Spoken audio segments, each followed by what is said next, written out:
Dr. Stein, did you and Gary Johnson elect Donald Trump? Absolutely not. And in fact, if you assumed that my votes belonged to Hillary, then you'd have to assume that Gary Johnson's votes belong to Trump, and you put those two together and it actually delivers it delivers more support to Trump than Gary Johnson delivers more to Trump than my votes allegedly hurt Clinton. The point I'm making here is that voters deserve to actually vote for who they want and who they support. We know from another Pew study, in fact, that most people who voted for Trump were not actually for him. They were voting against Hillary Clinton as their main motivator. The point here is not whether we blame independent voters or blame people who stay home. The blame here belongs to a two-party system which is essentially out of step with the majority of voters. We know, in fact, 60% of voters are clamoring for a new independent party that will not throw them under the bus, that will provide health care and education, and that will deliver a climate that we can live in for the future. The win-win here, it's not rocket science. There's a small, simple voting reform that actually changes the way our votes are counted. It's called ranked choice voting. It was just passed by the state of Maine, used in their primary. They had a bigger turnout than ever, and it makes the point that people don't show up to vote, or they don't vote for the establishment candidates because they're not speaking to their needs. We deserve a voting system that actually lets us vote for who we want instead of against who we most hate. Okay, so I agree with you. I would love to see ranked choice voting across the country. I don't like the status quo, and I don't want just two choices. I don't think that voters, and Dr. Stein, I fight this battle every week on my SiriusXM radio program because many disagree with me. But I don't want voters doing a calculus. I do not want voters doing a calculus as to, well, I like this candidate, but can she win or can he win?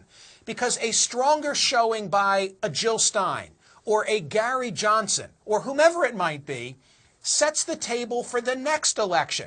And we need to break out of this spiral where we only have two choices, but we'll never get there if people are always doing that type of a calculus. Exactly. And what the recent Pew study showed, the one you mentioned that was reviewed in the Washington Post, it shows that the people who are staying home, which, as you pointed out, is the largest plurality of voters, and the Pew study actually says it's 40%, not 30%, but 40% of eligible voters are not voting. And those voters are predominantly those who are being really hurt by the system. That is millennials, young people who are inheriting this world that's going up in flames, that cannot provide a stable climate that will provide food and an economy that we can live with.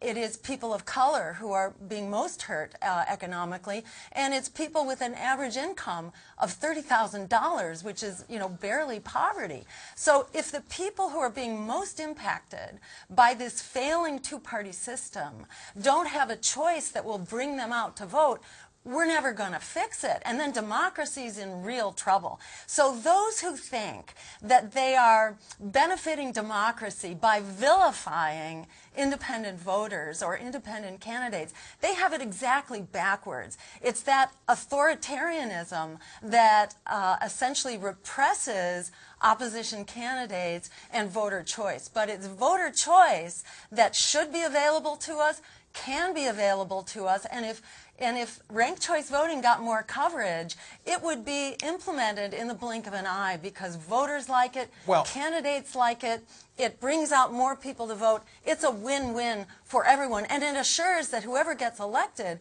actually has majority support. It's not just the person who gets first past the post.